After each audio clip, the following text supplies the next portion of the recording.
Okay, so we've done the run, we've done the slippage. Now let's talk about the passing game. So Jordan Love, one of the hottest quarterbacks in the NFC, comes to this game, and when you look at the scoreboard, you think, all right, the Packers had plenty of success. When you look at the box score, it's like, oh, even on this play, the Packers are about to be inside the red zone. They had the ball inside the 49ers 25-yard line on 6 separate occasions, so they had plenty of opportunities to score, but eventually 49ers defense, they bowed up. They got stops.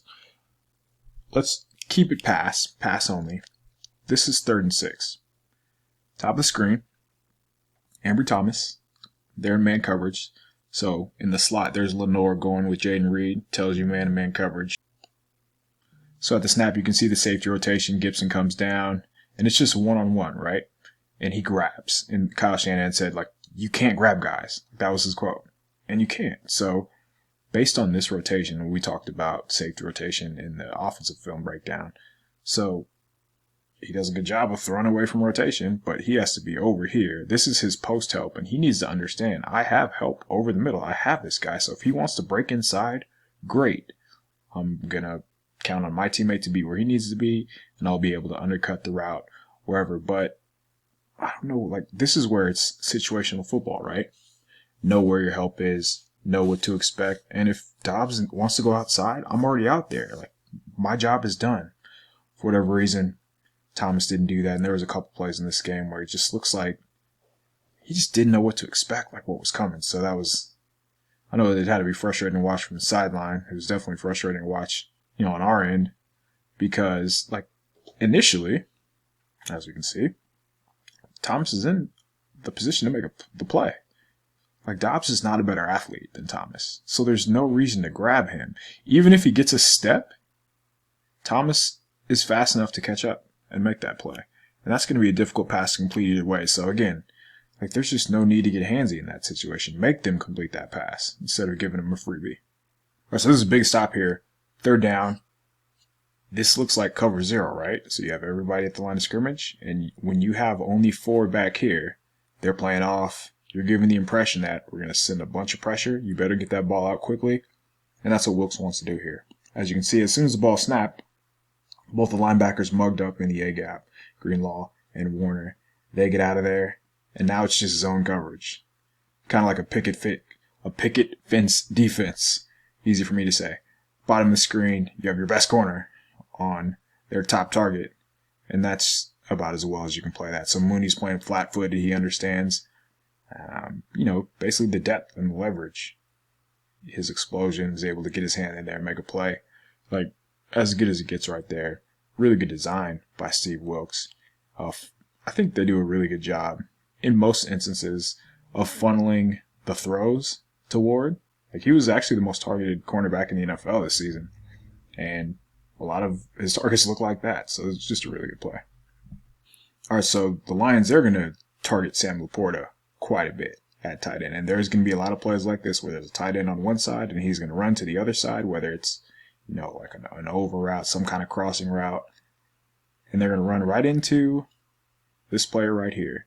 And for the last 4 or 5 years now, there's evidence that you just do not complete passes over the middle of the field, in between the hashes, on the 49ers linebackers. They are far and away the best team at, taking away passes, short, intermediate, over the middle, because of that player right there.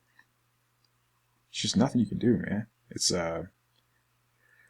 your passes have to be perfect. I would not be surprised if Warner runs into something and intercepts Goff this coming week, because they're gonna throw Laporta because Laporta is that good. But I mean, he's a superior athlete to most guys. Warner, that is.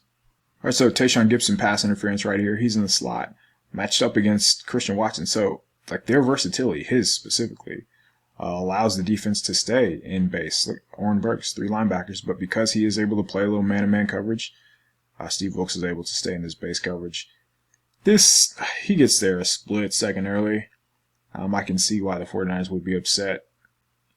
They didn't think that was a foul. It was close, but I mean, even when it's close in today's game, the offense is going to get, the benefit of the doubt in these situations. But nothing really bothers me about this play. I think Gibson is a very good player in coverage, and they're going to need him to be again against the Lions. So it's close. It's ticky-tack, but we know how refs are. They're going to side with the offense in today's game. So this is good coaching by the Packers here. So in this play, it ends up being an incomplete pass. Christian Watson, he's going to run the high cross, the deep cross from the other side of the field. And you can see Charvarius Ward, like he's going to motion, like he's going to signal, hey, somebody pick it up. Gibson does, but he's too late. You see he runs right into the other crossing receiver. And Watson would be wide open. Obviously the ball doesn't go there because the Packers are trying to take away the underneath route. But the Packers end up coming back to this on the next series, and we're going to go over that. But how about Greenlaw? Watch this right here. This is a very aware play. When the running back's in the backfield and it's a passing play, like you're coached, you're told to tackle him, get a hand on him, hold him up, and Greenlaw does that, exactly that. So I thought that was pretty good by Greenlaw. But if we're just talking about the play, the passing concept, let's fast forward to next play because they're able to get an explosive out of it. So I believe it's this one right here. Yeah, here we go. So it's a different formation, but it's going to be a lot of the same where they're going motion. And now this receiver is going to run the deep over route. They're going to try to get Logan Ryan's attention with that receiver. And Ryan runs with the tight end, doesn't see Jaden Reed, and you give up the explosive. So in back-to-back series, all the Packers did was change it up formationally. Shanahan does this all the time. So like LaFleur, man, a really good coach. And just takes advantage of bad eyes, right? There's no reason for Logan Ryan to be chasing this seam route, post route from the tight end. Look. Ambry talking, does his job. Hey, here he comes, here he comes, here he comes. Gibson, he has him. He would fall off and take whatever deep route is coming over here. So, there's nobody else for him to guard but him. And it doesn't work out. It doesn't play itself out like that. And you get a wide open receiver. So, again, these are the things that the Lions do. They run these deep crossing routes for Goff. The one area that the 49ers need to take advantage of would be the Lions' backup left guard. But, explosive passing plays, when guys are running free down the field, that can happen. So this is just a really good call from Steve Wilks. The 49ers, they're playing cover 6, so to the top of the screen, it's quarters. Cover 4, it's quarters, so quarter, and then to the bottom of the screen, it's cover 2. So he has the deep half. He's poached up, he's squatting. He's playing flats, and you're going to see Lenoir time this out really well.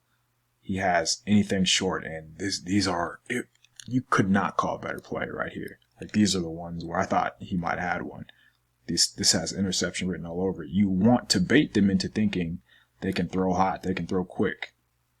Maybe if Lenoir doesn't take this gallop right there to get out of there, he's able to undercut this, but regardless, it's a very good play, very physical play, the type of play. It's the reason that Shanahan loves him. Actually, Shanahan talked about him. He said, I love the style of which he plays. He always fires his guns, and this play is a prime example. So if you watch the sideline reaction to the bottom of the screen, kind of tells you how they feel about Lenoir. Summer roommate, I believe, Brandon Ayuk, going crazy for him. The head coach with tablet in his hand coming onto the field and talking about Lenoir. I think we can see it from the end zone angle too. Yeah, here we go. So there's Ayuk loves Lenoir. Look, he's not on the ground right now. Yeah. He's just a very good game. Really good game by number 2. All right, so we have 3rd and 7, and we're only focused on the bottom of the screen. So the Packers are going to motion their receivers in together, I believe.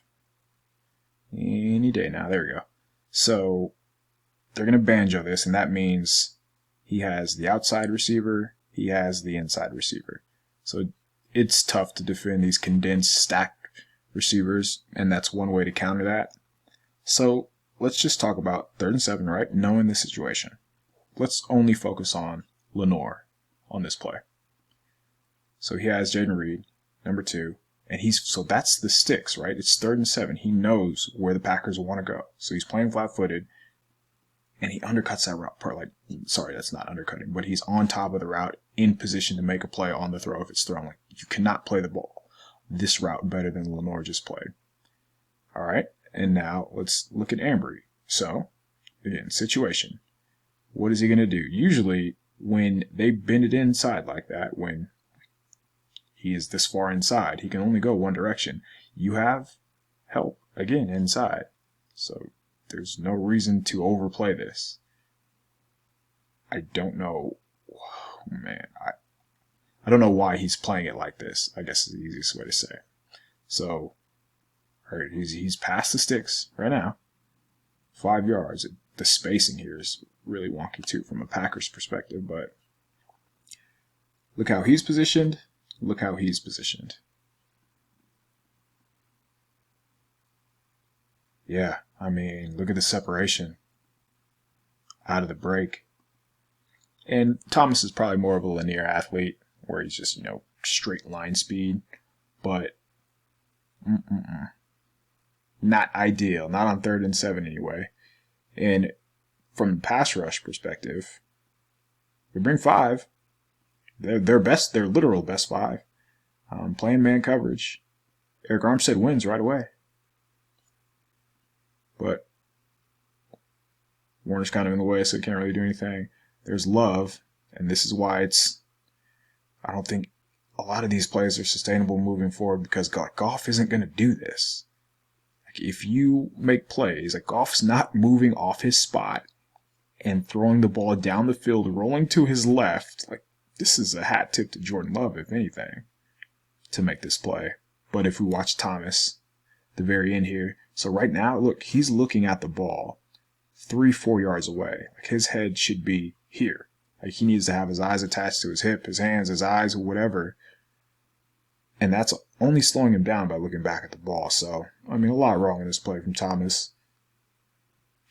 3rd and 7, situational football, and that's what's been killing Ambry all season. All right, so this was the play after Lenoir made the tackle for like a gain of 1. So when you get any offense in long down and distance situations, you allow your best players to do what they do best. And bottom of the screen, Bosa crosses the face of the left tackle, and he's after it. You see Hargrave right next to him. Push the pocket. You see Chase Young to the top of the screen. This is what they need to do, and this is why stopping the run is so important, because when they get a chance to do this, there's 3 guys in the backfield right after Love, and he doesn't make a poor decision, but I think Goff will. I mean, their pass rush is really nasty, and like when these 4 during the season, it wasn't often, when these 4 were on the field at the same time, their pressure rate was 60%, and that is not a made-up stat. Next Gen Stats, 60% when those 4 get an opportunity to rush the passer during the season. Like, they are going to win, but you need to be able to get into a situation like 2nd or 3rd and long where they can win. So next play, 3rd and 11, and we know one of these players are going to win. It's only a matter of who. And this time, instantly, Javon Hargrave.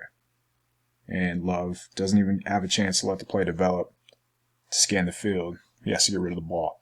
Hargrave, I believe he was top 3 in the NFL among defensive tackles for quote-unquote quick pressures. So not just pressures where the quarterback can run around, but winning right away, winning under 2.5 seconds.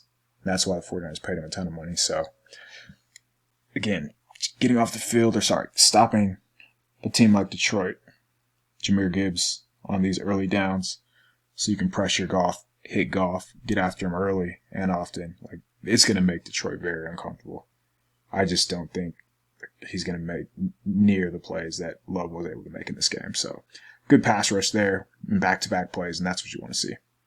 All right, so bottom of the screen, the Packers try to use the 49ers' aggressiveness against them. They're going to run what Kyle Shanahan runs all the time in this 40 to 40 area, shot play, leak. So play action, they're hoping to slip this tight end out, but Dre Greenlaw doesn't fall for it.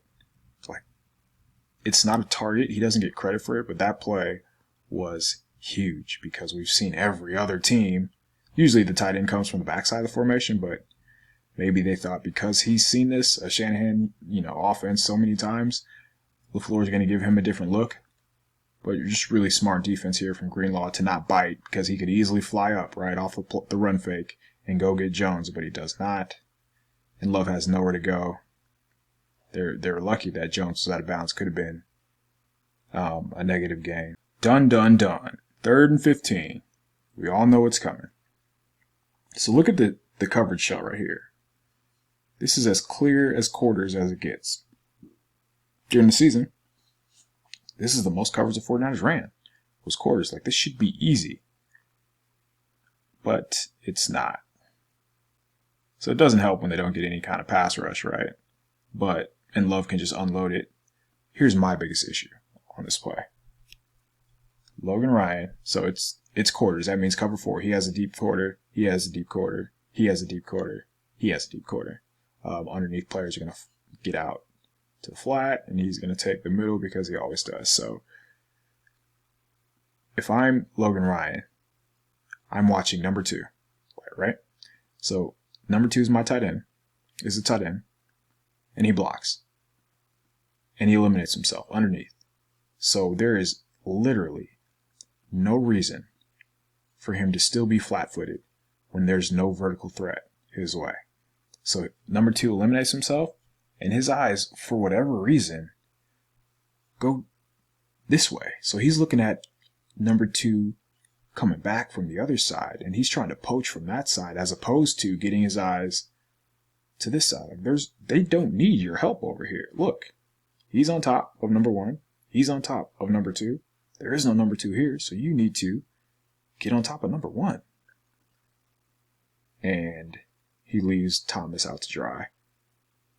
And Thomas just does not make a good play there. Runs into the wide receiver looking back, but I have no idea what Ryan is doing on this play. From the end zone angle, I think the other angle's better. Now let's see from this angle. So Love gets a chance to unload. No pressure in his face. In quarters, nobody gets behind you. There's no reason for that. You can see he's playing catch up right now. He kind of looks up. And then once he looks up, he runs right into it. Like, that's an easy call to make. But he shouldn't be one-on-one with the receiver downfield on 3rd and 15. Like, this has to be some kind of bracket coverage with Logan Ryan over top. Just that is as egregious as it gets, especially from a veteran like Ryan. Just got a little nosy, bad eyes, and they paid for it. So here we go. This is just Jordan Love making more plays that I do not think Goff is going to make because I have not seen Goff make these plays. So, guy in his face, not just any guy either. Watch Bosa spin off the right tackle. Left him. Great pass rush. See the coverage.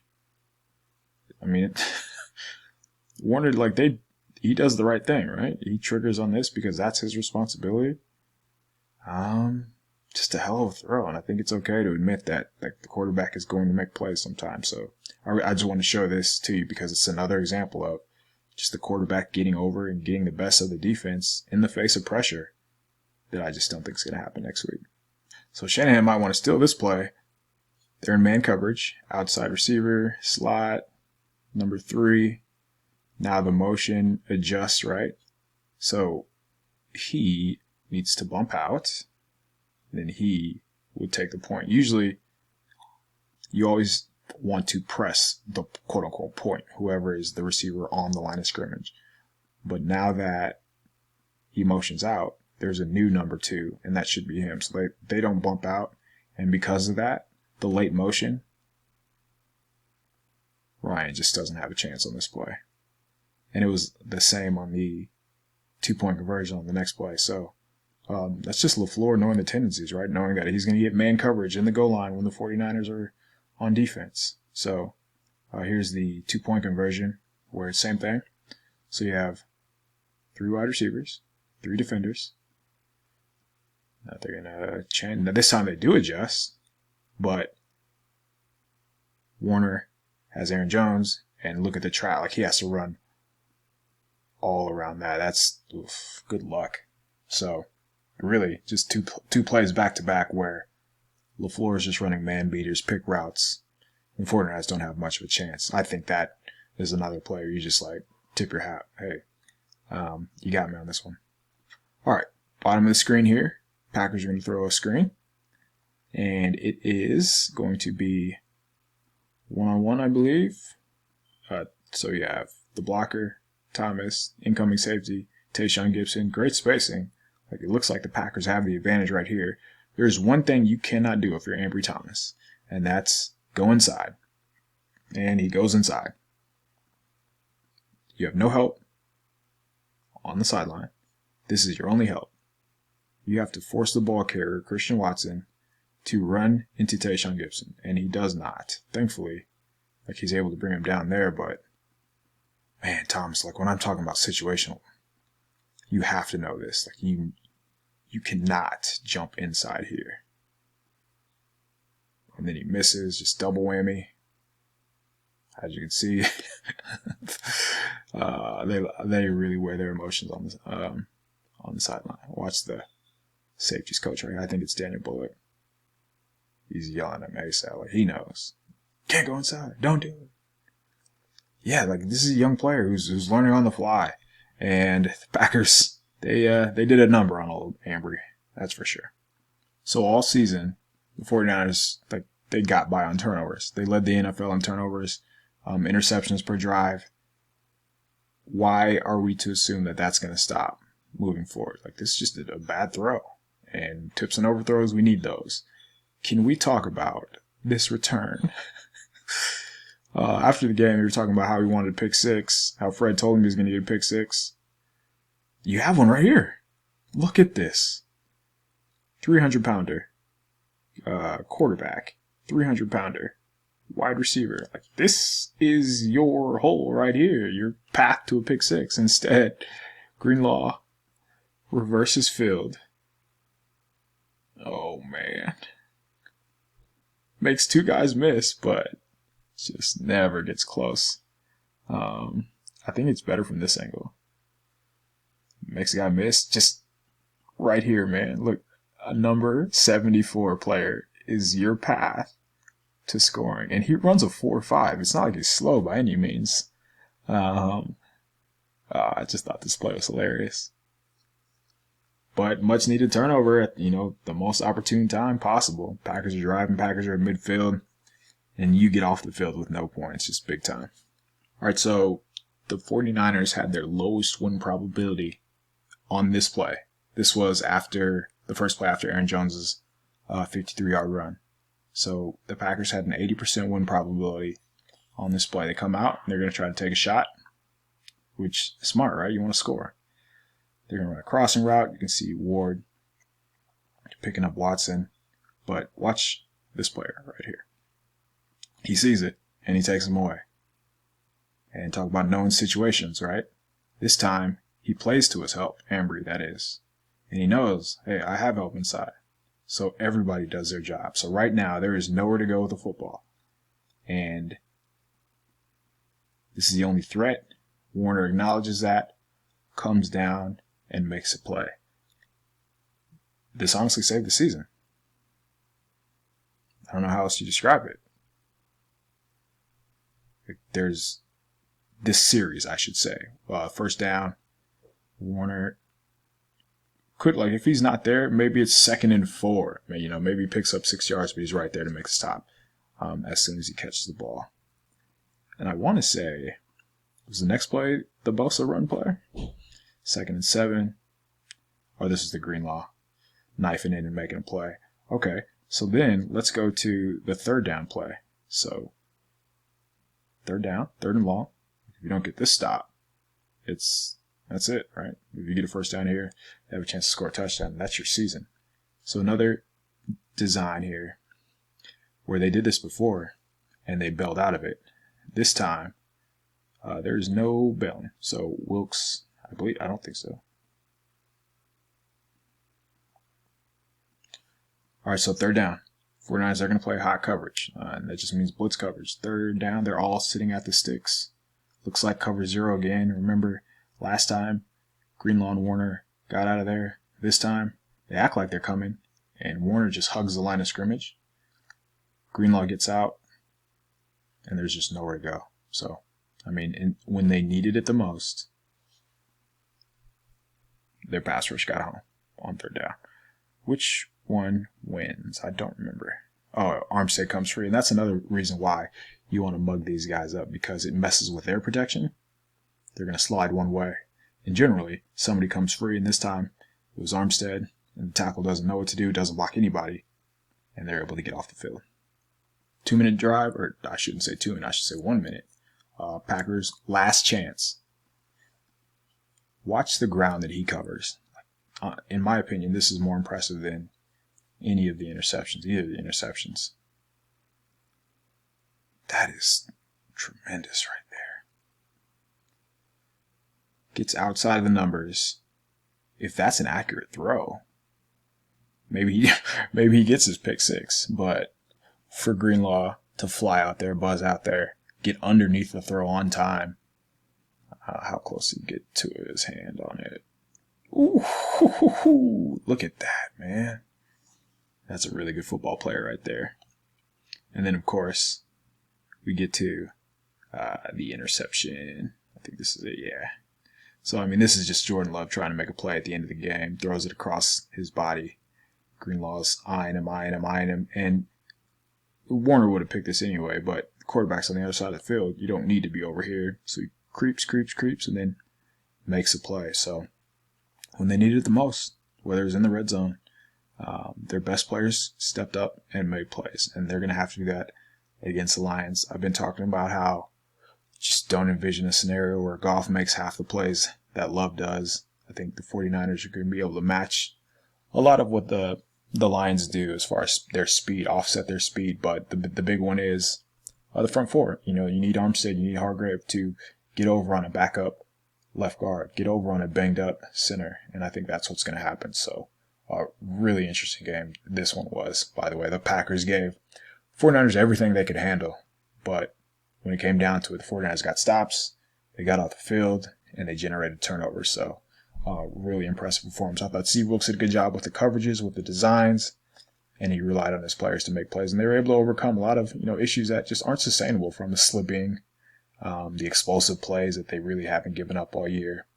And then this return, he wanted to score so bad. Look at them. They're telling him, go down, go down.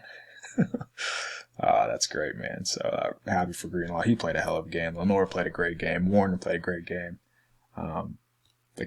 They're one of the better teams in the NFL for a reason, so they deserve it. We'll see if they can get it done against the Lions.